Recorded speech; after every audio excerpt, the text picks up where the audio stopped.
Cualito Nali, pues estamos de nuevo con el grupo de búsquedas sistemáticas y hoy vamos a reflexionar en tres temas. Uno, ¿por qué leer artículos médicos? Dos, ¿qué es eso del factor de impacto? Y después nos vamos a meter un poquito a qué es eso del diseño arquitectónico. Y entonces, la primera parte es de por qué leer artículos médicos. Podemos hacer como muy ingenuos o muy eh, eh, pueriles y empezar a decir, no, pues para construir mejor conocimiento, para fundamentar mis conocimientos científicos, pero la verdad es que se necesita para muchas otras cosas más, ¿no? Cosas mucho más fuertes. Y entonces, ¿qué les parece si intentamos ahondar un poquito en por qué leer artículos médicos? Y voy a empezar con la primera, con la primera que empieza aquí en la letra, que es la doctora Guiter Sofía. ¿Por qué leer artículos médicos en medicina? ¿Cuál es la razón por la cual nosotros tendríamos que leerlos y entender los artículos médicos en medicina? ¿Qué piensas tú? Pues, o sea, me parece que es una manera en la que o sea, podemos acceder a información que se está recolectando, o sea, s- sintetizando en el resto del mundo, ¿no? O sea, como que a partir de la experiencia propia, uno no puede juntar toda la información que ya se está juntando, o sea, en todos lados, ¿no? Entonces, creo que es un esfuerzo común, un esfuerzo colectivo de recolectar pues lo que está sucediendo y de homologar metodológicamente un mismo fenómeno, ¿no? Y de ahí sacar conclusiones y como estandarizar una práctica. Entonces, creo que, pues sí, es como el esfuerzo común de estandarizar lo que estamos leyendo y lo que estamos viendo. Y pues si uno tuviera que con la pura experiencia tratar una neumonía, tendremos que ver como individuo muchísimas neumonías. Entonces, con todo, o sea, con lo que se junta en todos lados del mundo y lo que lees alrededor, pues es la práctica común, ¿no? O sea, esa es la impresión que tengo. Oh, me Ujú. encantó eso. Yo me quedo, Sofi, con no se puede solo. Es decir, tenemos que ir construyendo juntos, ir construyendo un conocimiento que nos puede llevar a algún lado. Pero además de ese no se puede solo, hay otra cosa que tiene que ver con cuestiones éticas. Y las cuestiones éticas es que no se vale, o no, Mar se me va a matar de ponerle aquí la palabra no se vale, pero no deberíamos experimentar en los pacientes. Pero, pero es innegable que sí experimentamos en los pacientes. ¿Se entiende? ¿Se entiende, Amanda? Le ponemos un poquito más de dosis, le duele, le doy otro poquito, supongo que tiene algo, este, y es innegable que experimentamos, ¿no? Las mamás no tienen idea de lo que están haciendo y tienen a un niño con fiebre. ¿Y qué crees que hacen, Amanda Gutiérrez? Toma la barbón, le dan lo que escucharon de otras personas, ¿no? Es, Bueno, yo en mi caso yo sí tengo una niña y sí, cuando yo empecé a ser mamá, pues sí es que todo empírico, o sea, realmente y, es y- como y que es lo que experimentabas en tu bebé, sí, pues sí. sí. ¿Por qué experimentabas? Porque es innegable, no podemos no hacerlo, ¿no? O sea, no es porque no la quisieras ni porque estuvieras haciendo fundamentos antiéticos. ¿Experimentaban en ti, corazón hermoso? ¿Fuiste el experimento de tu mamá? Entonces, no es que lo hagamos por malos, sino que lo hagamos porque los queremos, lo hacemos pues porque hemos oído, porque tenemos la receta de cocina, porque mis profesores así lo hacen, ¿no? Porque otras personas lo hacen. Pero regresemos a por qué leer artículos médicos. ¿Cuál es esa razón de por qué leer artículos médicos y no, querida Samantha Muñiz? eh, y no, ¿por qué mejor me voy con la guía de práctica clínica? Mejor leo el Hearst, ¿no? Mejor leo el librito que me vayan poniendo. ¿Por qué leer artículos médicos? Bueno, algo importante también es que te permiten como profundizar en un área muy específica del conocimiento. Pues Un no libro sé, como, también. Un libro, sí, el Hearst te permite también, déjame que te interrumpa, pero pues el Hearst, puta, es un libro de este tamaño, los libros de texto, y profundizan no a uno, sino a muchos, a muchos puntos. claro, solo que este es como de una forma más actualizada, es decir, como que nos permite actualizarnos de, pues ya sea justamente acontecimientos recientes que pues en un libro tardan muchísimo más tiempo en actualizarse. ¿Tú crees? Pues sí, Eh, porque generalmente todo el Lo mundo voy a habla del poner, último paper que salió. lo voy a poner en otro contexto. Entonces tú dices, sí, no, no, no, güey, vamos a actualizarnos, ¿no? Es para actualizarnos, para estar súper actuales con lo último de lo último. Ustedes, estimado Kevin, este, ¿tú le harías caso a un artículo que acaba de salir ayer y es el primero que sale? ¿Qué dice Samantha? Samantha dice que tenemos que estar actualizados, el último grito de la moda. No necesariamente, o sea, habría que entender el contexto y el estatus del arte sobre la disciplina o sobre la pregunta que estoy buscando contestar. O sea, en el contexto que lo plantea esta Samantha, pues hay que entender qué me interesa, ¿no? Diagnóstico, pronóstico, tratamiento, y entonces saber sobre esa rama qué es lo que estoy buscando, ¿no? Pero no, o sea, a lo mejor un poco lo que dice Samantha es, a lo mejor es más actual a algo que experimentalmente se acaba de realizar y acaban de publicar y que no necesariamente estaba considerado en el libro, pero no lo hace mejor tampoco, o sea, hay que Sí, considerar. claro, sí. Samantha, lo que te quiero hacer de reflexión, pues regreso contigo, es que no necesariamente un solo artículo que sale hoy es el que queda. Hoy en día utilizamos incluso hasta metaanálisis, nos esperamos a que los reportes sean de distintos lados, y pocas veces actuamos de manera reactiva. Bueno, en el COVID sí actuamos de manera reactiva, ¿no? En el COVID, hasta casi casi dábamos cloro, usábamos pruebas rápidas, le dimos dábamos hasta mantadina, ¿no? En esta rapidez, pero después tenemos que como masticarlo un poquito más. Entonces, el conocimiento actualizado, no lo sé, Rick, no lo sé, Samantha, pero vamos a ver, Regina, que es Regina Serrano Pesquera, ella es geriatra. Vamos a ver cómo le hacen los geriatras. Si los geriatras hacen eso, o sea, lo que dice Sammy es lo actualizado, lo de hoy. Salió ayer el artículo PAPS y hoy mismo ya le estoy dando al paciente el medicamento. ¿Tú qué opinas, querida Regina? Justo yo quería opinarlo como al revés, o sea, de Al la revés. pregunta original que ¿Te usted vas a hacía buscar de los artículos viejos o qué? por qué, por qué leer el artículo y no la guía o el libro, creo que es como para ver el origen de las cosas, o sea, entender por qué esta recomendación. Entonces a eso me refería con al revés, que Ok, tal vez ok. no tanto el artículo actualizado en este sentido, sino el artículo original que nos llevó ahora que nuestra práctica es eso, como para entender el por qué, para ser críticos de por qué estoy haciendo lo que hago. Me gusta entender el por qué, por eso leemos artículos médicos. Suena, suena interesante. Este, Diana Vázquez, ¿qué opinas? O sea, queremos Mm, entender por qué mandamos algo y entonces por eso leo los artículos. Yo me Piensa, iría por piensa, revisión de casos, quizá, por espera, revisión espera, espera. similares. Espera, déjame guiarte un poquito más a la pregunta, Ok, a dónde vamos, ¿no? Entonces, uno era, empezábamos con, tengo que leer porque no puedo experimentar en mi hijo, ¿no? No puedo experimentar en mis pacientes.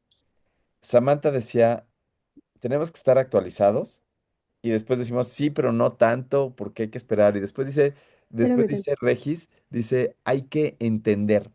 ¿Tú qué dices ahora? Yo creo que hay que conocer casos similares a lo que yo quiero buscar o Ah, información a lo que yo quiero llegar para yo tomar ya una decisión al final de lo que voy a realizar. espérame tantito porque necesito ponerte un corazoncito aquí. Ajá.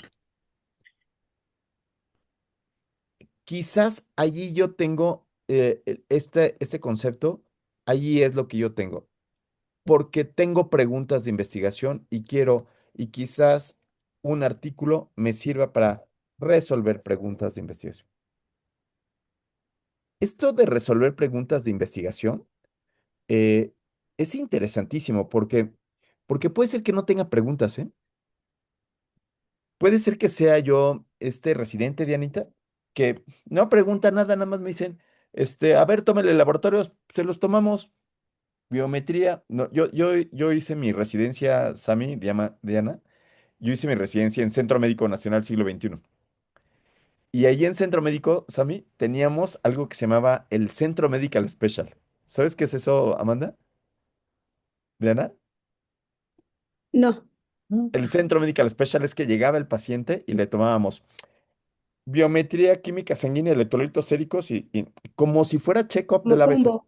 como Ah, combo, como combo de ABC. Oye, ¿para ajá. qué, para qué te tomaron ego? Pues, para que estuviera completo. Oye, ¿tu química, Kevin, no? ¿Tu química sanguínea de cuántos elementos? Pues ¿de cuántos hay? ¿De cuántos hay, carnal? Pues hay de 43, 52. Échatelos de 52, ¿por qué no? Además, Samantha, por 2 pesos extra te sacan el electro, ¿no?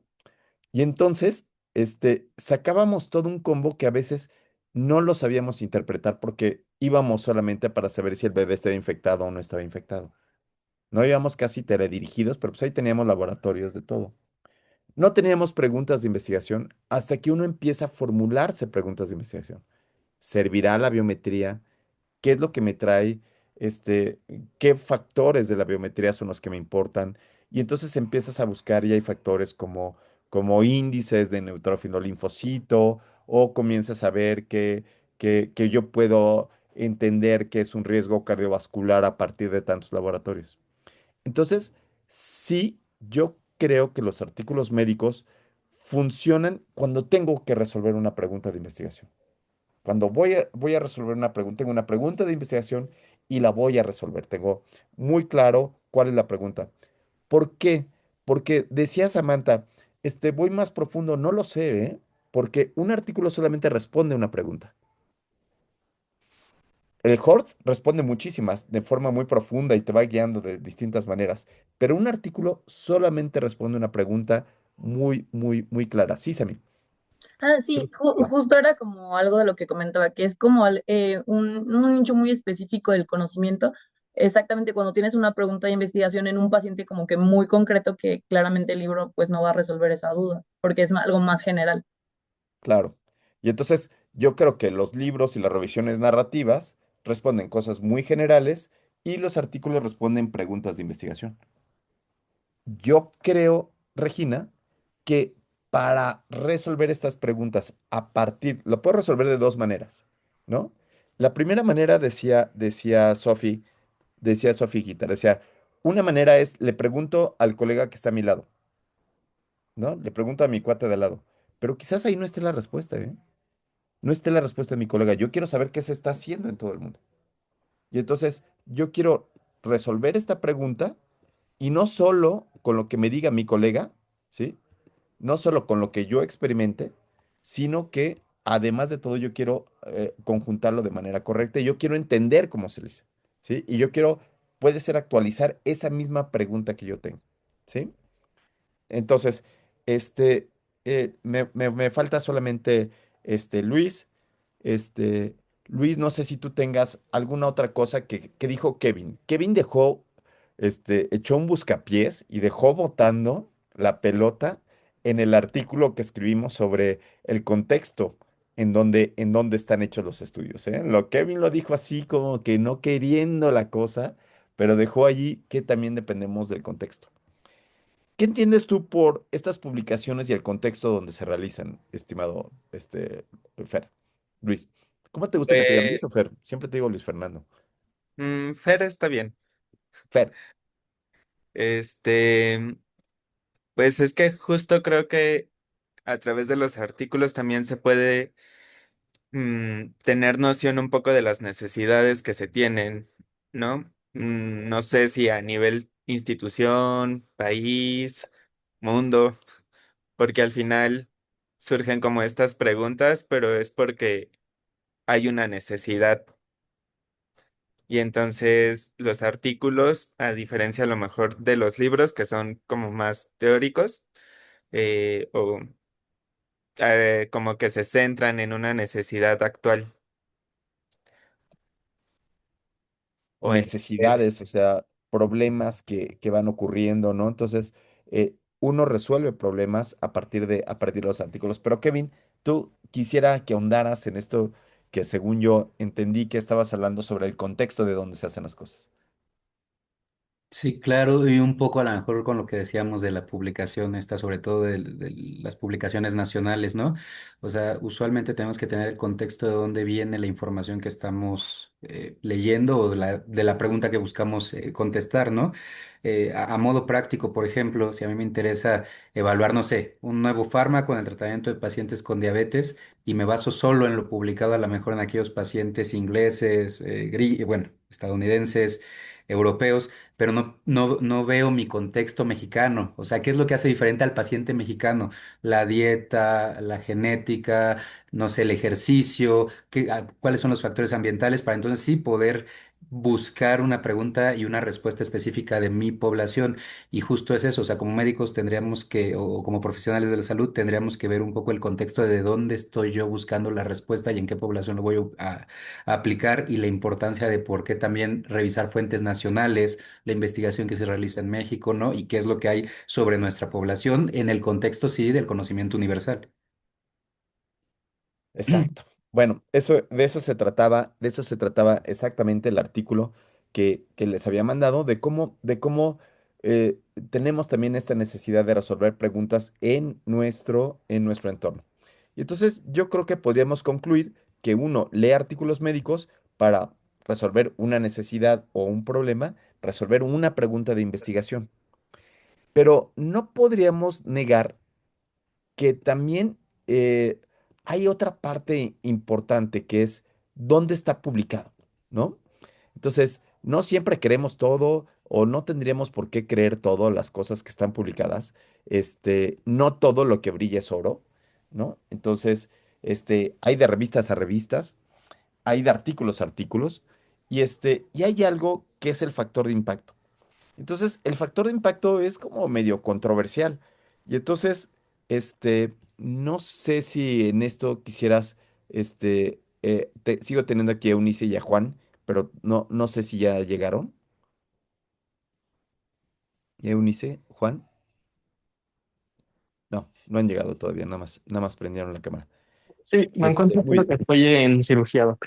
Ah, no te preocupes. No, si cuando ya puedas entrar a clase, nos avisas y prendes tu cámara. ¿Te parece bien? ¿Sí? Sí, Cuando termine tu cirugía. Si no, luego ves el video. Julio, ¿tú estás con nosotros? Julio César Rivera.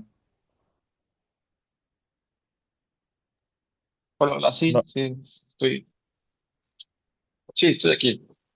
¿sí? ¿Estás en clase o estás En- haciendo otra cosa médica?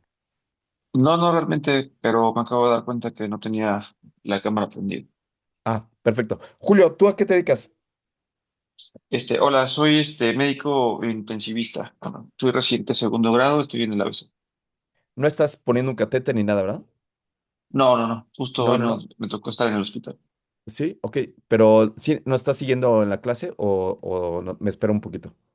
No, no, no, estoy libre, Bien, no estoy en el hospital, en gracias. esta parte que estábamos platicando los artículos, ¿qué entiendes tú por esto de qué es eso el factor de impacto y cuáles son los pros y los contras? ¿No?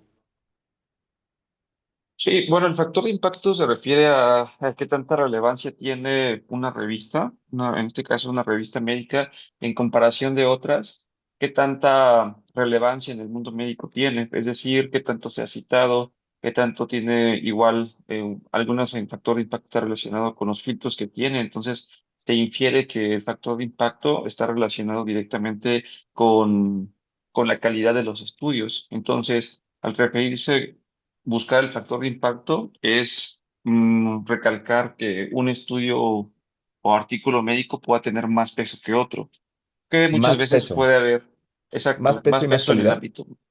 Sí, en teoría. Nada más que hay algunos sesgos que sí también podrían afectar, puesto que algunas revistas pues no siempre es garantía que sea así, aunque la tendencia es que así lo sea. Ok, entonces, nuestro intensivista dice que la relevancia es igual a las citas, que el factor de impacto nos da un poco más de calidad, ¿no? Nos podría decir esta parte de relevancia. ¿Qué opinas tú, Luis? ¿Cuál es tu opinión?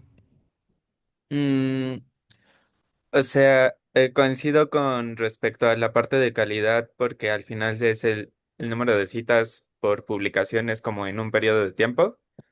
Eh, Ok. Sin embargo, O sea, por pues, ejemplo, tú dices, ¿sabes qué? Que hay una correlación a más citas, más bonito el artículo.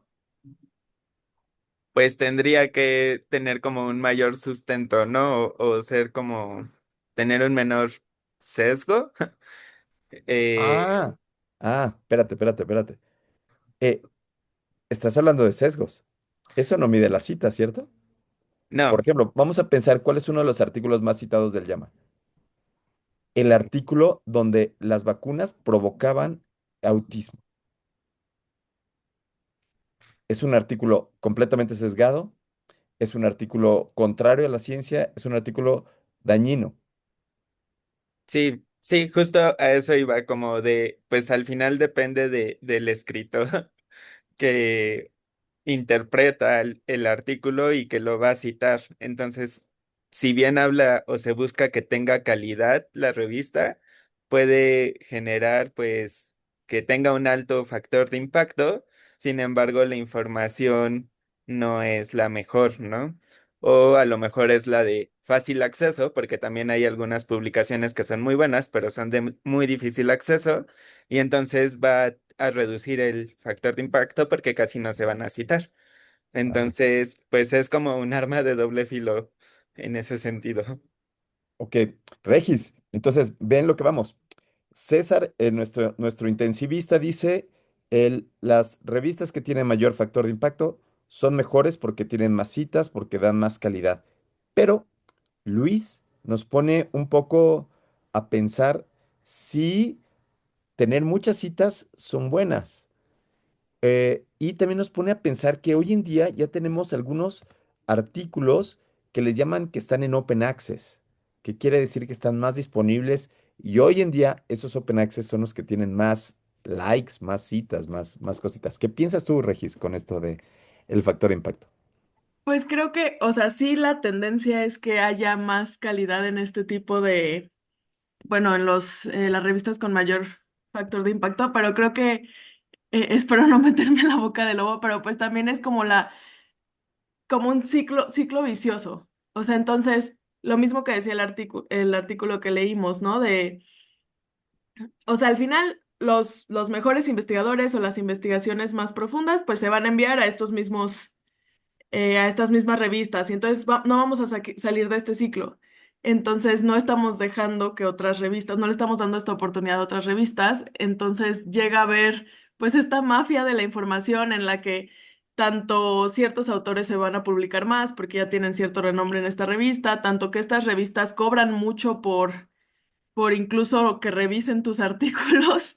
Entonces es también la dificultad de publicar en una revista que la gente va a leer porque tiene un mayor factor de impacto. Y esta parte que a Diana le gusta mucho, que es la equidad, se va perdiendo, ¿no? O sea, Ajá. porque entonces estos cuates tienen personas que están buscando los artículos, estas editoriales, y puede ser, pero intentemos comprender mejor lo que está pasando. Y entonces, en esta comprensión de lo que pasa, podríamos decir cómo se mide el factor de impacto. Veamos si esta forma de medir el factor de impacto verdaderamente representa la calidad de la revista. Entonces vamos a preguntarle a Sophie Gitter, si, ¿tú sabes cómo se mide el factor de impacto, Sophie? Eh, ¿Sabes cómo se...? no lo sabía, pero lo acabo de preguntar a chat. Muy Me bien, vale. ChatGPT, bien. Y dice que es el número de citas por año a artículos publicados en los 2 años previos. Entonces es una ecuación, ¿no? Ajá, ajá. Y entonces es una ecuación de 2 años. Y puede ser de 2 años o de 5 años, ¿no? Hay de 2 y hay de 5 años. ¿Quién la hace? ¿La hace de todos los artículos publicados o en realidad lo hace una empresa? Es calculado y publicado por una empresa a través del Journal Ajá. Citation Reports. Una empresa, ¿no? Que tiene sus propias revistas, ¿no? ¿No? Entonces tiene sus propias revistas, tiene su core de revistas y ellos mismos califican sus revistas y sus citas, ¿cierto? ¿Sí se entiende esto? Ay, ay, ay, pero no para todos. O sea, es una calificación muy dirigida prácticamente a las revistas publicadas en un idioma que están consolidadas en un grupo. Ojo, no habla del mundo global. Ok, bien. Y entonces, ¿y esto cuál es la ecuación? ¿Cómo se hace la ecuación? ¿Qué dice ChatGPT? Dice que es el número de citas en el año por artículos publicados en los 2 o 5 años previos entre el número total de artículos citables publicados en esos años. Citas por artículo, Ajá, ¿no? ¿Ustedes creen que esto confiera la calidad? ¿Confiaremos con eso? no. Entonces, yo lo único que quiero decirles es, sí se ha utilizado, sí es algo que se ha utilizado, sin embargo, no podemos confiar, tenemos que leer el artículo, tenemos que, bueno, sí, confiar que una revista que tiene un factor de impacto mayor, sin duda lo que está representando es que pueda tener un equipo detrás de todo eso que está más o menos viendo y verificando las cosas, pero que necesariamente tenemos que leer el artículo. No necesariamente tenemos que ver de qué se trata el artículo. ¿Sí, Kevin? Sí, yo Kevin. les iba a comentar que como a manera anecdótica, hace un año, en una publicación que hicimos, la editorial directamente pidió eliminar ciertas citas, aunque eran buenos artículos, estaban bien, bien estructurados, y nos pidió sustituirlas pues, por otras de la editorial. Entonces también ahí hay que ser muy cautelosos porque muchas veces eso también pasa. La propia editorial te dice cuáles citar y es condicionante para tu publicación, porque si no, pues es gracias, pero aquí no. Y pues así tal cual fue, elimina estas, pon estas. Te recomiendo que cites a mis cuates. Te recomiendo que Gracias. cites a mi revista. Te recomiendo que cites. Y entonces viene un mundo de las autocitas. Y entonces se ha tenido que hacer otros índices para poder evitar esto. Sin embargo, querido Julio, el factor de impacto sigue permeando, ¿no? ¿No, Luis? Sí, porque además supongo que si se hace, no sé, una carta al editor haciendo un comentario constructivo acerca de un artículo, pues hay que citar el artículo, ¿no? Entonces eso también va a entrar dentro de esta tasa y a lo mejor uno está diciendo que es un mal artículo y aún así, pues ellos solo contabilizan que ya lo mencionaste. Sí, y hablábamos también del contexto. Entonces, en el contexto, resulta, querida Amanda, que, que hay, ¿cómo se dice? Preferencia por los artículos gringos y en inglés. A lo cual le podemos llamar incluso discriminación, ¿no, Amanda? O sea, de repente uno prefiere, ¿qué? Pues yo prefiero pues, que sea en English, ¿no? Si es Harvard, uff, pues los de Harvard que van a decir mentiras, ¿no? Pero en cambio, si es el Hospital General de Zona número, ¿no? 38, entonces eso sí puede ser que no sea tan bueno. No sé si me explico en esto, a ti, Diana, que te gusta la equidad, esto que intento decir, Amanda, de cómo pudiera esto ser discriminante de la información que se da en algunos lados. Sí, realmente, sí hay mucha discriminación en eso. Yo sí he visto que como que le dan mayor peso a los artículos que son, en inglés o que son de otros países a los que se publican aquí, aunque realmente, pues deberíamos de tomar en cuenta que nuestra población, pues está más acercado a lo que nosotros estamos buscando. Y que Y nosotros también podremos hacer buenos artículos, exacto. Amanda. O sea, lo que quiero decir es, por favor, o sea, no porque seamos mexicanos o morenitos o feos, ¿no? No significa que no podamos hacer tan buenos artículos como los que podría hacer alguien que está en una revista SJR, ¿no? Y tiene un nivel de citas muy alto y es guapísimo y tiene los ojos rasgados porque es chino, ¿no? Así es. Y además, pues nos tenemos que acercar más a lo que es a nuestra población, que es lo que más nos va a apoyar. ¿Por qué, Amanda? Porque si nosotros estamos viendo, no sé, el tipo de genética de otros países es diferente al que tenemos aquí. Entonces, si ¿Sabes nosotros por qué, Amanda? Amanda, es importante que nosotros publiquemos porque abordamos nuestras necesidades, así es. intentamos resolver nuestros problemas, escribir nos pone actualizados y porque no podemos solos, tenemos que seguir actuando con esto, es decir, todo lo que habíamos visto. Y algo que Ujú, había dicho, algo que había dicho Regis hace rato, tenemos que entender y el publicar y escribir nos ayuda a entender el porqué de las cosas, ¿no? Entonces, es aquí este mundo, este círculo vicioso o este círculo virtuoso que nos ayuda muchísimo. Entonces, sí ayuda mucho esto de resolver preguntas de investigación. Padrísimas. Muy bien. Y entonces, aquí tenemos, hasta aquí vamos a dejar esta parte de las reflexiones del factor de impacto y de por qué leer artículos médicos. Creo que ha quedado muy, muy bien. No sé si alguien más este, quisiera agregar algo que se haya quedado en el tintero y querramos decirlo, ¿no? Que no les haya dado la palabra a alguien, que se haya quedado algo ahí en el pensamiento. No, no. Ok. Entonces, si es así, entonces ahora vamos a hablar un poquito de esto que se llama diseño arquitectónico.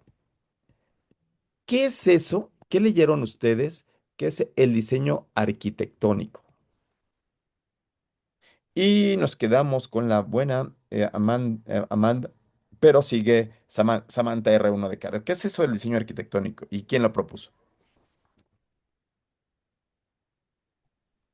Bueno, básicamente es como el esqueleto que nosotros empezamos a hacer para, o sea, para poder plantearnos como, o sea, es que no sé cómo explicarlo bien.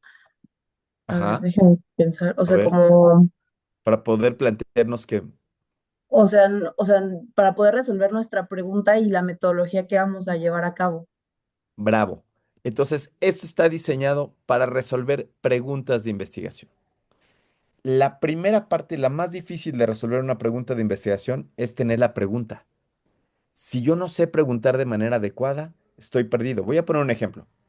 Si yo quiero preguntarle el correo electrónico del chavo que me gusta, ¿no? Imagínate, Sammy, que estoy yo en la coro y llega un cuate guapísimo, ¿no?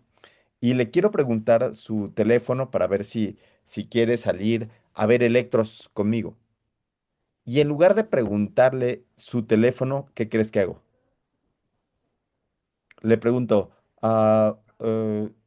hace mucho frío, ¿verdad? ¿Me va a dar su teléfono?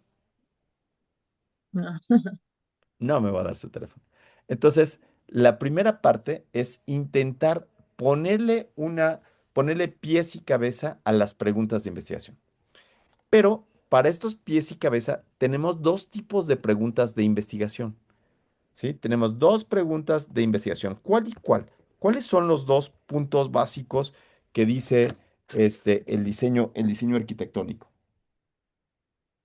¿Cuáles son los dos?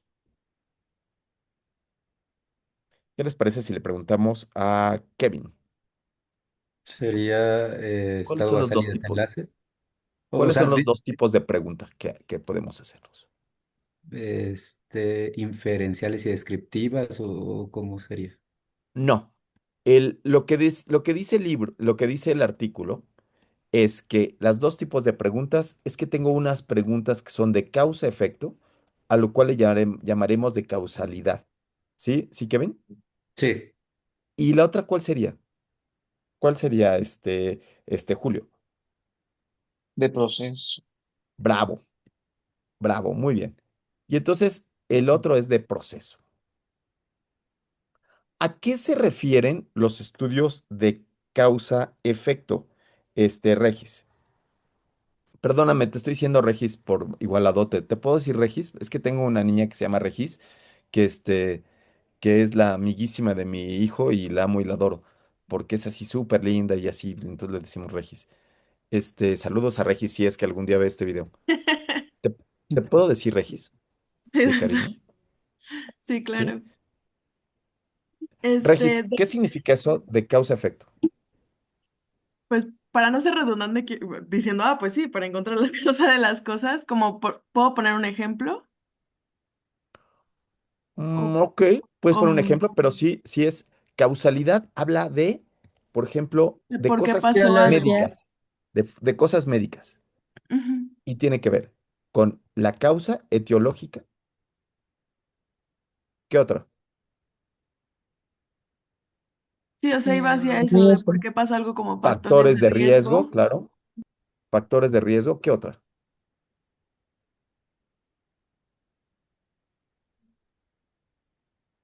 Tratamiento. Eficacia de los tratamientos, pero fíjate que no solamente la eficacia, ¿eh? Porque podemos medir con estos estudios eficacia, eficiencia, ¿sí? Podemos incluso hacer con este tipo de estudios análisis de costos. ¿Qué otra cosa podemos hacer con estos estudios de causalidad en medicina? Podemos, por ejemplo, incluso ver constelaciones de factores de riesgo en donde nosotros ponemos factores de riesgo desde el punto de vista sindromático, ¿no? Podemos ver estas constelaciones donde se pueden formar síndromes, ¿sí? Podemos evaluar, por ejemplo, podemos evaluar la prevalencia de una enfermedad, el peso, la carga que le dicen burden of the disease, que no sé cómo se traduce, no sé si alguien sabe cómo se traduce. Ah, se traduce como carga de la enfermedad, ¿sí? Todo eso se puede ver en un estudio de causa-efecto, ¿sí? Pero eso sería en los estudios de causalidad. Pero por otro lado, tenemos los estudios de proceso. Y entonces, en estos estudios de proceso, querida Diana, ¿qué es lo que vemos? ¿Qué es lo que estudiamos en un estudio de proceso? ¿Cómo llegar al resultado? ¿Qué se ¿Cómo hace llegar al para llegar resultado? ajá, cómo llegar a la posible respuesta a mi pregunta inicial? No, no lo sé. ¿Puedes ponerlo en ejemplos médicos? Por ejemplo, no sé si mi pregunta es ¿cómo impacta niveles adecuados de vitamina D en el tratamiento para osteoporosis? No, Eh, ahí ese es vitamina D para osteoporosis. Ese es ajá. un estudio de causa-efecto. Mm, Los estudios de proceso contrastan dos pruebas. Contrastan, por ejemplo, contrastan dos pruebas o dos características, dos acciones que se hacen en medicina. La más común que sucede es la de el diagnóstico, la prueba diagnóstica. ¿Sí? Sami.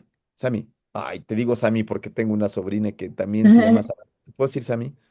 Sí, bueno, sí, justo, bueno, no quería interrumpir su idea, o sea, más bien como que yo iba a hablar sobre otro ejemplo de este tipo de estudios que evalúan un poco la calidad, este, de alguna atención médica. Por ejemplo, cuando los pacientes llegan a urgencias, se les toma el electrocardiograma y se dan cuenta que tienen un infarto y tienen que pasar, por ejemplo, a una angioplastía. ¿Cuánto tiempo pasó desde que llegó a urgencias hasta que se realizó la angioplastía? Eso sería un estudio, por ejemplo, de proceso. No, ese sería un estudio de tiempos, de atención, de causalidad, donde dices, yo estoy haciendo un proceso y este proceso me va a llevar a mejorar no sé qué. Ese entraría, por ejemplo, en algo que se llama ciencias de implementación. ¿Cómo yo implemento un protocolo donde yo le tomo el electro, el código infarto, por ejemplo, que le tomo un electro o tiene alteraciones y cómo lo tengo que llevar lo más rápido posible donde haya un lugar, ¿no? Eso se llama ciencias de la implementación. Fíjate Dianita, que los estudios de prueba diagnóstica lo que hacen es que contrastan un algo innovador, contra el estándar de oro, ¿sí? Contrastan, por ejemplo, contrastan el residente. Al R1 lo contrastan contra el médico de base o contra el R2. Pongo a oír soplos, por ejemplo, ¿no? O sea, yo necesito que el cardiólogo sepa diferenciar perfectamente bien los soplos. Entonces, yo le enseño cómo hacer los soplos, pero tenemos que ir cegados y le dices, ¿qué escuchas en este corazón?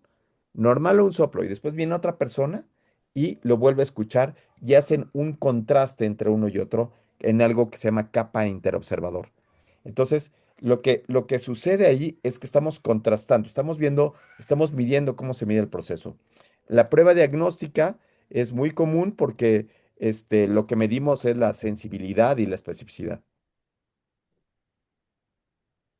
Y cuando estoy haciendo este contraste entre el R1 y R2, lo que estoy midiendo es qué tanto se aproximan, qué tanto concuerdan uno y otro en algo que se llama capa interobservador. Pero incluso puedo hacer, Diana, puedo hacer que yo me contraste contra lo que yo veo después de, ejemplo, una placa de tórax.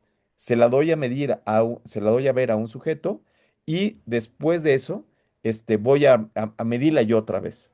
¿Sí? Entonces, eso es la diferencia entre el proceso diagnóstico o el proceso que yo estoy llevando para identificar algo y el proceso de causa-efecto. ¿Sí quedas a mí? ¿Sí? ¿Sí ves la diferencia? Sí, sí, Lo que gracias. tú decías es que voy a hacer una serie de acciones, un proceso de acciones, y voy a medir si ese proceso mejora o disminuye la cantidad de sujetos que padecen algo. ¿Ok? Sí, sí.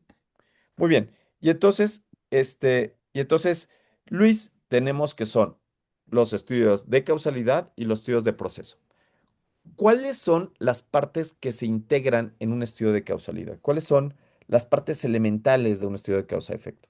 Estado basal, maniobra y desenlace. Perfecto, excelente.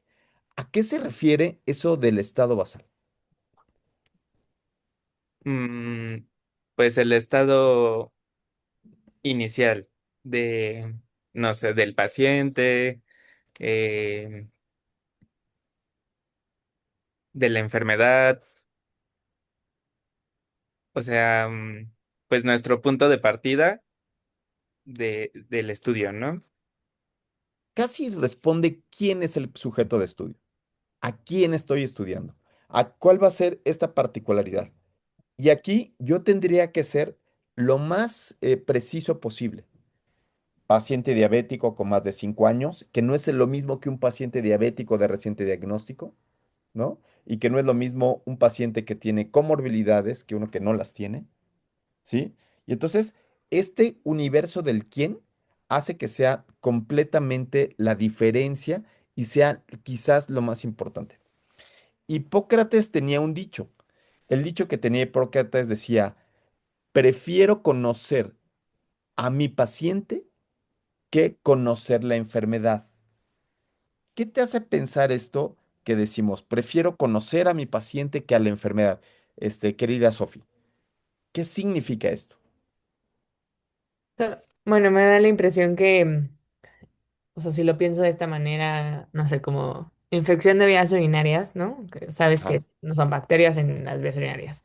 No es lo mismo una infección de vías urinarias en un recién nacido que en un anciano de 90 años, que en alguien con sonda urinaria, que en un hospitalizado, que en un, o sea, como creo que dependiendo de la persona que tengas enfrente, o sea, como el contexto de esa persona, ¿no? Y eso es el fundamento de la medicina. El fundamento de la medicina es esta historia clínica que tengo que hacer para identificar estas características, ¿no? Y entonces, en este apartado del estado basal, es toda la historia clínica que tengo del paciente, de quién quiero, si es un niño, si es un niño con comorbilidades, con malformaciones, prematuro, no prematuro, adulto, adulto mayor, sobrepeso, obesidad, y todo eso se engloba en esto que le llamamos el estado basal, que parecería muy sencillo decir quién es, pero resulta muy complicado. Ahora, después del estado basal, ¿qué es lo que sigue? ¿Qué es lo que dijo Luis Fernando que seguía, querida Mandy? Amanda, perdón. Inicio ¿Cómo? inicio y desenlace. Era estado basal y ¿cuál era lo que seguía? Maniobra. Maniobra. Maniobra. ¿Sí, Amanda? Lo que Sí, sigue aquí es la maniobra. ¿Y Pero ya viste que la maniobra pongo dos rayitas. ¿Por qué será que pongo dos rayitas aquí en esta maniobra? ¿Cuál es la razón? Samantha, Sammy.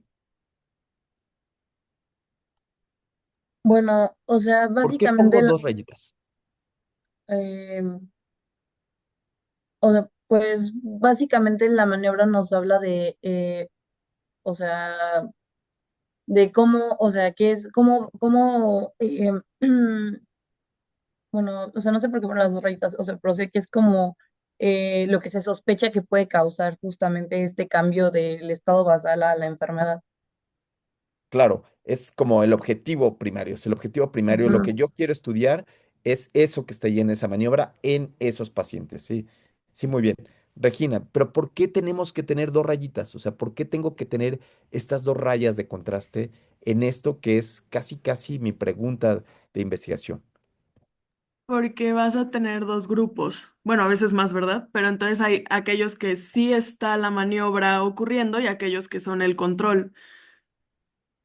Entonces, ¿Ok? por eso Podríamos son dos, ¿no? reducirle a, por ejemplo, si fuera un factor de riesgo o si fuera un tratamiento, sería el tratamiento A y lo contrasto contra el tratamiento B.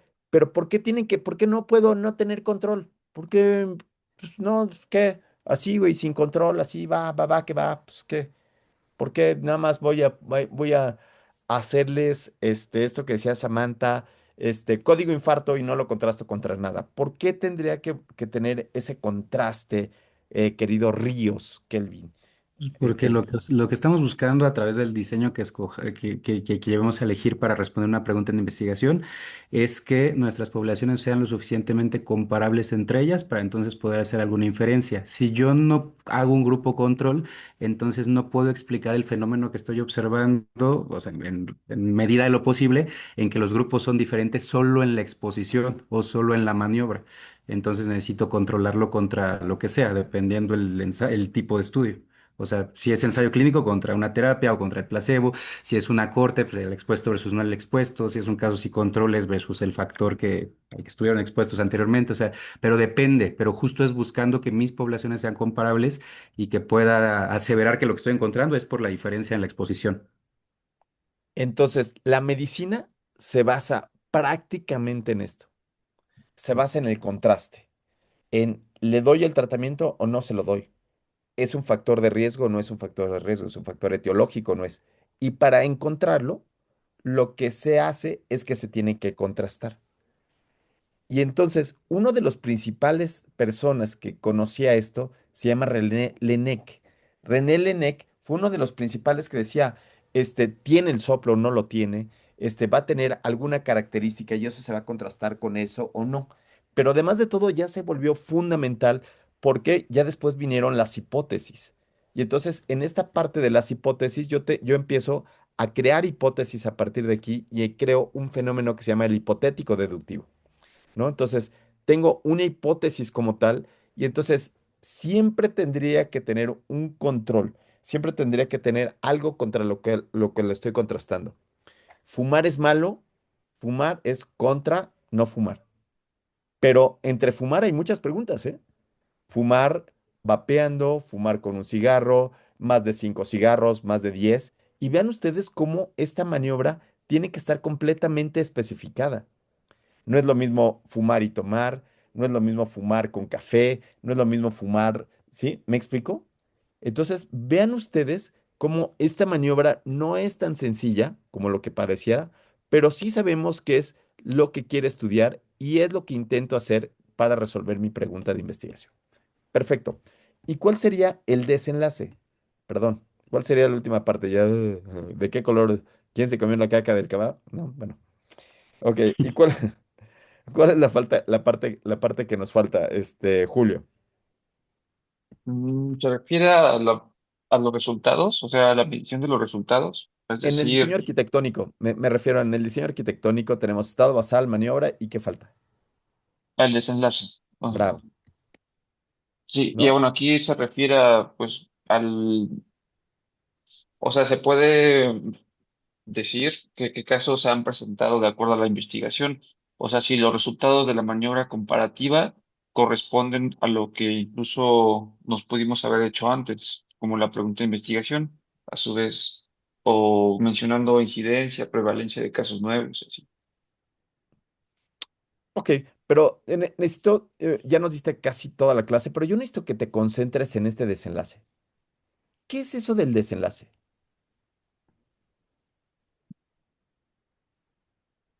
Julio?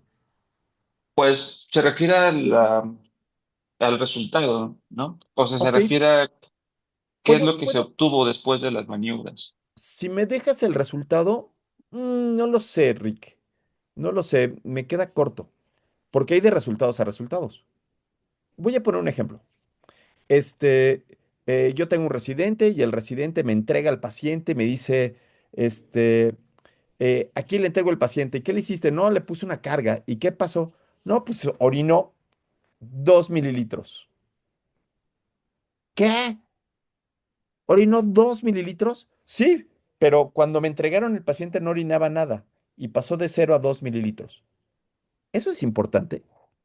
¿Es un resultado adecuado? ¿O es que hay de resultados a De, resultados? sí, pues más bien se refiere a sí, de resultados a resultados, porque en el caso de que la maniobra sea qué tan efectiva es, pues podría ser un resultado malo, porque 2 mililitros pues es nada. Pero si a lo mejor la pregunta hubiera sido, ¿hay o no respuesta a la uresis después de la maniobra? Pues ahí el resultado podría ser positivo hacia nuestra pregunta. Entonces, yo creo que Entonces más bien tenemos dos depende tipos de de la resultados. pregunta. Los resultados que son clínicamente importantes. ¿Sí? Porque Sí. imagínense que yo quiero vender vitamina D, ¿no? Pero además de todo, Julio, me quiero hacer riquísimo vendiendo vitamina D. ¿Qué buscarías? ¿Disminución de fracturas o disminución o incremento de la densidad mineral ósea? ¿Qué buscarías? ¿Disminución de infecciones o incremento de leucocitos? Si te quieres hacer riquísimo, por supuesto. Pues demostrar que con un sustento de que aumenta la densidad mineral ósea y también que disminuye infecciones, así demostrándolo, pues puede tener más aceptación en el público y por ende más ventas. Ok. Y entonces, en estos resultados que son clínicamente importantes, ¿cuáles serían los que son los resultados clínicamente importantes para ti, Regina? Digamos que eres geriatra y tú como geriatra dices, a ver, hay resultados que no son tan importantes. Hay resultados que ya no importan tanto. Hay resultados híjole, mano, ya en un paciente de 90 años, ya, o que no se le caiga el pelo, ya no es tan importante. Pero para uno de 30, ¿no? Sí sería importante. ¿Cuáles serían los resultados clínicamente importantes desde tu punto de vista? Si los pudiéramos poner como en listados, como digamos así, pongamos una lista del top 10. Pues creo que, o sea, yo desde mi punto de vista de geriatría, el número uno sería una mejora en calidad de vida. Ok, ok. Un Para ti sería tiempo, calidad de vida como eso. Pero fíjate que en la historia de la medicina, me encanta lo que tú dices, pero en la historia de la medicina, lo primero es que no se muera. ajá, sí, ajá, iba a ser mi siguiente, ya no desde mi punto de vista. O sea, no hay disminución de mortalidad, días fuera Pero del me encanta, ¿eh? hospital. Me encanta lo que dices. Eh, yo prefiero calidad de vida que estar vivo, ¿no? Pero si no estás vivo, no tienes calidad de vida, no sé. Y luego la calidad de vida varía mucho, no varía de quién la mide, cómo la mide, dónde está medio fuerte. Pero fíjate que sí, mortalidad es como de uno de los top 10, de las variables más significativas, querido Julio, ¿no? Este, eh, pero, ¿qué otra tendríamos, Diana? Bueno, Del- quizá llegar a metas con el paciente, metas dentro de los límites normales de lo que el contexto en el que esté el paciente. ¿Cómo cuál crees que Llevarlo a sea? control metabólico, pues no sé, en mi Control caso, metabólico. Fíjate ujú, tú que el control metabólico y las cosas de laboratorio casi siempre se ponen por debajo del top 5. ¿sí? O sea, todo lo que tenga que ver con cambios de laboratorio, eh, que no representen un daño órgano blanco, que no representen una cosa así. Voy a ponerte un ejemplo. Este, em, eh, disminución de la tensión arterial, incremento de la tensión arterial, incremento de la uresis, como decía Julio, ¿no? Y entonces, estas cosas de laboratorio no siempre representan algo que tenga que ver, algo benéfico con el paciente, ¿sí? Sí, Luis, cuál quieres que sea? Resolución de la enfermedad. Resolución de la enfermedad. Mm, no lo sé, Regis. Como el tiempo libre de complicaciones. Ok, puede ser, pero mira, perdón. El que está en segundo lugar es daño a órgano blanco.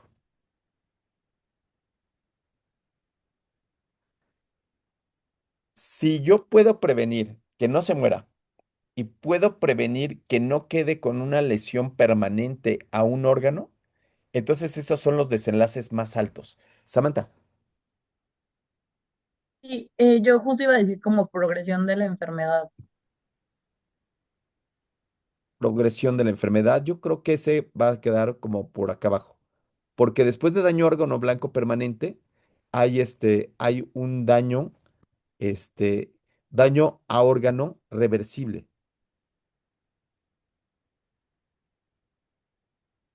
¿Se entiende esto de reversible? Julio, Sí, sí, sí. como cuál podría ser? O sea, como un efecto secundario o un efecto adverso, pues no complicado, por decirlo así. Sí, como Un lesión daño, ajá, renal aguda. Infecciones, o sea, exacto. se infectó, pero Ujú. pero mejoró. O sea, le puse quimioterapia, ¿no? Le puse quimioterapia, pero mejoró. Le metí un catéter, perforé la aorta, pero, se salvó y no estuvo infartado. Y después vienen acá los que vienen sobre la seguridad del paciente, ¿no? Entonces, seguridad del paciente quiere decir disminución de eventos adversos, por ejemplo, ¿sí? Etcétera, etcétera. Y así podríamos ir poniendo de forma organizada, de forma estandarizada, cuáles son los datos. Por ejemplo, por allá hablaban de tiempo, ¿no? Entonces alguien decía, yo lo que quiero es que viva más, con que viva más 2 meses, ya, funciona, ¿sí? Sí, sí. Por ejemplo, después acá hay otros que son los de laboratorios, pero también otros que son eventos adversos, como por ejemplo eventos adversos gástricos, ¿no? Entonces, metformina. Metformina tiene eventos adversos gástricos y entonces disminuye por ejemplo, los gases en los niños. No le ocasiona ningún problema, pero le disminuyó alguna parte de la sintomatología y las mamás se sienten mejor porque les di Spaven para disminuir los gasecillos, ¿sí?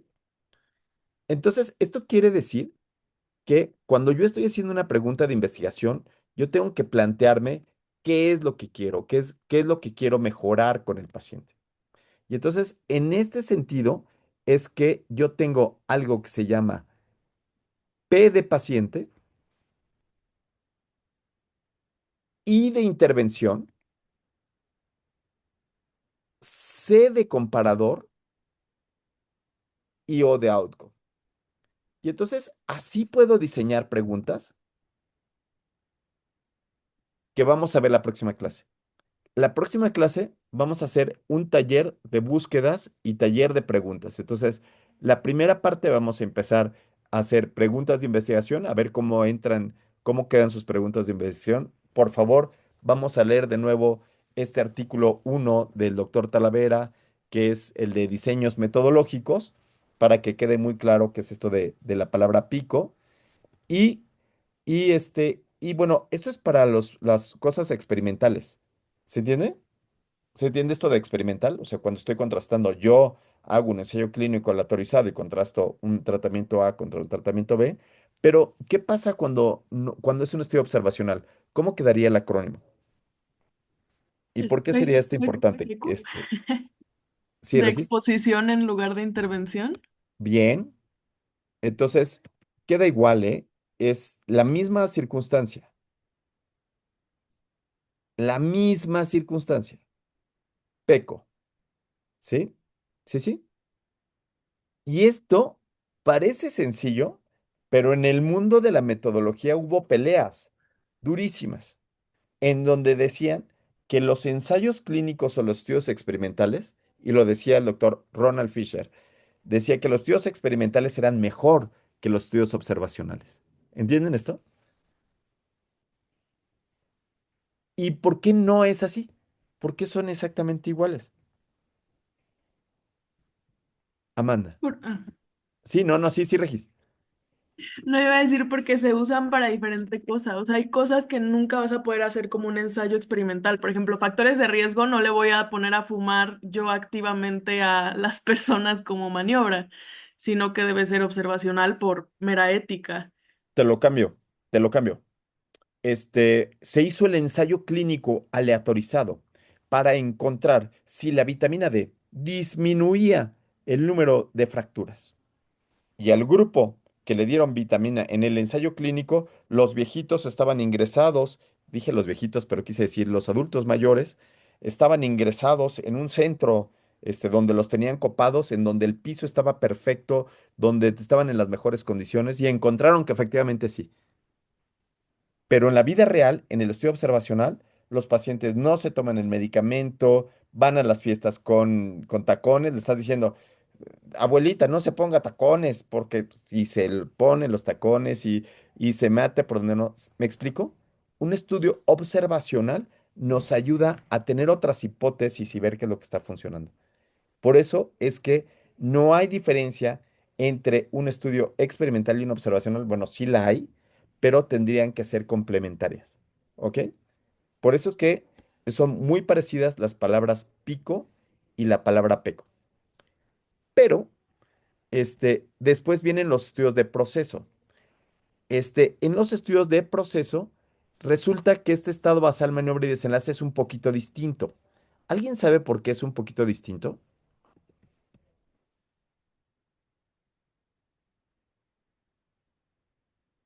Bueno, es un poquito distinto porque el estado basal no es nada más los pacientes, sino en el estado basal yo tengo algo que le llamamos espectro de la enfermedad. En este espectro de la enfermedad, cuando yo quiero contrastar si una prueba es mejor que otra, debo de tener desde pacientes sanos, es decir, el que no tiene absolutamente nada, el que medio está enfermo, el que medio está infartado, o sea, tiene un infarto chiquito, hasta el que tiene un widowmaker, ¿no? Hasta el que tiene una enfermedad de tres vasos, es decir, que tiene toda la afección posible. ¿Se entiende esto? ¿Por qué tendría que tener este estado basal distinto? ¿Cuál es la razón? ¿Cuál es la razón por la cual tendría que tener este estado basal distinto, Samantha? Pues que pues necesitamos comparar, o sea, bueno, como aquí específicamente estamos hablando de enfermedad, pues no podemos, bueno, a ver, me repite la pregunta, espere, es que está, me Ah, distraje. no te preocupes, no te preocupes. ¿Por qué? O sea, la pregunta es ¿por qué en este estado basal tenemos que tener todo el espectro de la enfermedad? Ah, para poder medir la progresión de la enfermedad, o sea, porque no va a No, ser lo mismo tener- no, acuérdate que los estudios de prueba diagnóstica no se mide progresión de la enfermedad. Progresión de la enfermedad es cuando estás buscando causa-efecto y estás buscando qué hace que uno Mm. progrese más rápido que otro. ¿Sí? No, no es. Estamos hablando de estudios de proceso. Sí, Sofi. No estoy segura, pero no sé si tiene que ver justo porque estás buscando sensibilidades, o sea, como falsos positivos, falsos negativos, o sea, como dependiendo pues sí, como que en qué estadio de la enfermedad estás, la prueba diagnóstica, o sea, qué tan sensible o específica puede ser, ¿no? Claro. ¿Sí, Sammy? Entonces, lo que está diciendo es, debo de tener contra quién contrastar. sanos contra enfermos, pero también tengo que tener todo el espectro de la enfermedad para saber si en todos los pacientes se puede manifestar igual, porque es muy fácil hacer diagnóstico cuando alguien está muy enfermo. O sea, cuando llegas, el paciente está completamente ictérico, completamente amarillo, lo percutes y tiene un hígado de este tamaño y huele a alcohol, dices, agua pasa por mi casa. ¿Me explico? Pero cuando no se ve tan amarillo, no huele a alcohol, ya está bien trajeado, hasta trae pijama quirúrgica y todo, dices, ay, no sé, ¿sí? ¿Sí se entiende? Esa es la razón. Y entonces ahora la maniobra cambia también. ¿Cuál sería la maniobra de estos estudios de prueba diagnóstica, este, querido Kevin?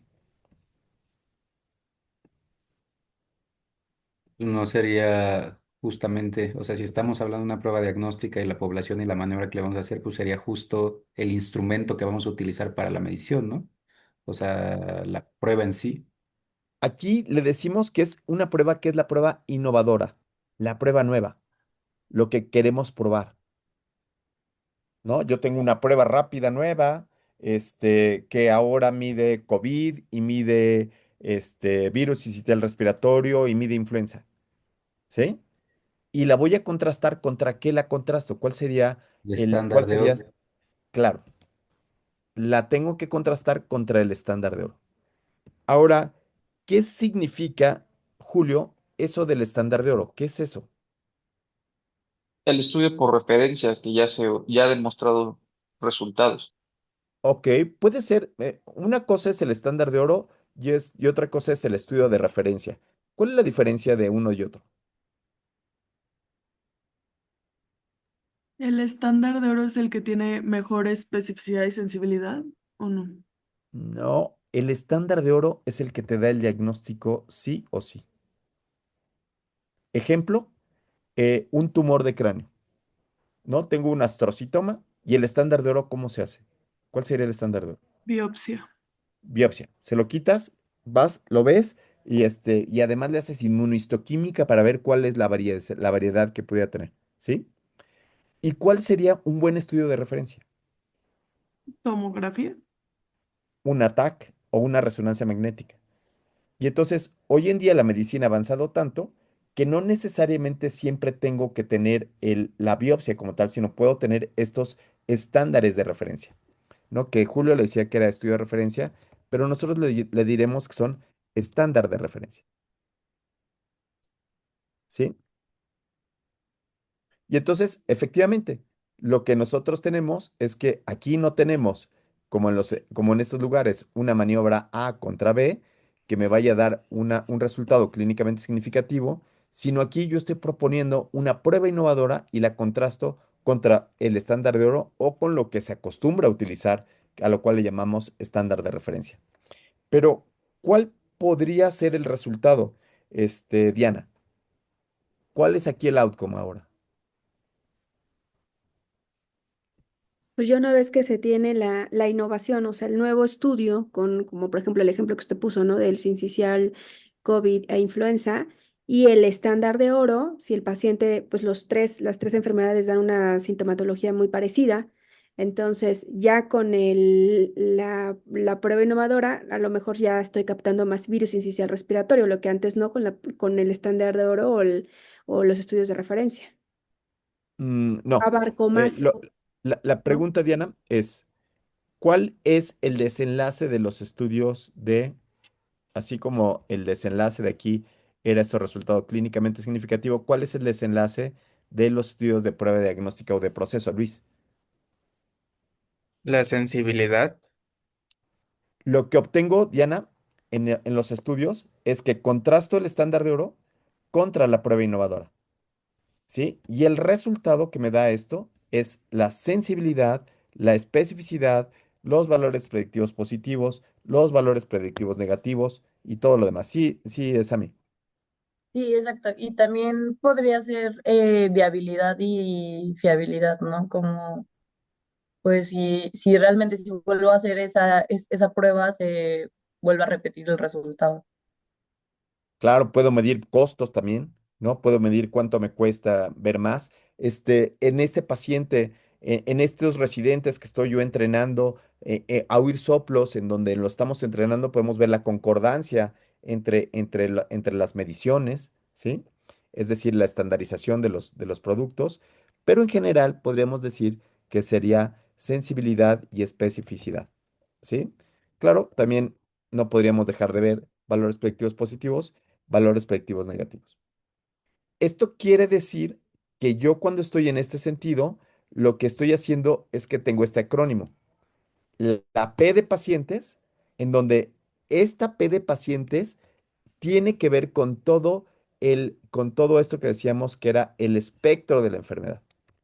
P, pero es el espectro de la enfermedad.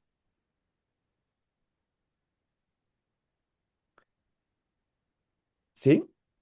Y después acá, ¿qué letra sigue? Y innovadora. La I de innovación. Claro. Y después, ¿cuál sigue? E, De La estándar. E de estándar. Y luego terminamos con, ¿sí, sí, Diana? Con la S de sensibilidad y especificidad. Entonces, este acrónimo nos ayuda muchísimo a entender que cuando es un estudio de causalidad, puede ser pico o peco, y cuando es un estudio de prueba diagnóstica, es pies. Pico y pies. ¿Ok? ¿Sí? Está, es, es un acrónimo que les dejo ahí ¿no? De regalo, pico y pies, para darle pico y pies a tu pregunta de investigación. Entonces, hasta aquí le dejamos. Y para la próxima clase, habíamos dicho que íbamos a tener ya el taller de pico, peco y pies, ¿no? Este, les mando el artículo donde es las búsquedas bibliográficas del doctor Rodolfo Rivas. Si no mando buscan así, búsquedas bibliográficas Rodolfo Rivas. Repasen otra vez este artículo número 1, ¿no? Sin, por favor, no se los quiero mandar porque es hacer guachicol, ¿no? Es hacer un disparo al propio pie de nosotros. Pero si le dan like, ¿no? Ya nos ven como que somos importantes. Sí, es un cariñito cada vez que bajan el artículo de la revista. ¿Ok? Y la próxima ocasión, lo que vamos a necesitar que traigan es sus preguntas de investigación en una pregunta de investigación en pico, una pregunta de investigación en peco y una pregunta de investigación en pies. ¿Sí? ¿Les parece bien? Próxima clase, pico, vamos a hacer un tallercito y además del taller de la creación de preguntas, vamos a ver cómo podemos meterlo en PubMed. No vamos a darle un llegue a cómo podemos hacer estas búsquedas en PubMed, si les parece bien. Preguntas hasta aquí. Dianita, preguntas. ¿Todo bien? Sí, gracias. ¿Sí? ¿Te quedó claro pico, peco y pies? Sí, sí, sí. Sí. Kevin, Kevin, bien. Amanda, sí, perfecto, Sofía. Yo tengo una pregunta, pero es del calendario, no de la clase. Sí, claro. En nuestro calendario de la clase nos puso que la última, bueno, se entregan proyectos el 28 y en el calendario de la náhuac dice que el 24 se dan calificaciones. Entonces le quería preguntar cuál es el... Ay, gracias. Lo voy a modificar para que tengamos esa. Sí, porque era la última semana, yo la tenía en la última semana, pero vamos a tener que hacer, yo creo que una clase antes. Ay, Ok, gracias. Gracias, lo modifico y les mando la modificación. ¿Sí? gracias, doctor. Sí, sí, buenazo, buenazo. Y entonces, para los alumnos que siguen faltando, que estaban de guardia y todo eso, ojalá que se puedan integrar para la próxima ocasión, ¿no? Para tener esta calificación que les damos de participación en la clase, que es importante. ¿Sale? Bueno, muchísimas gracias, Regis. Te lo agradezco mucho. Nos A vemos usted, para la doctor. próxima clase. Adiós. Gracias. Adiós, Ay, nos gracias, vemos todos. doctor. Bye, bye, bye.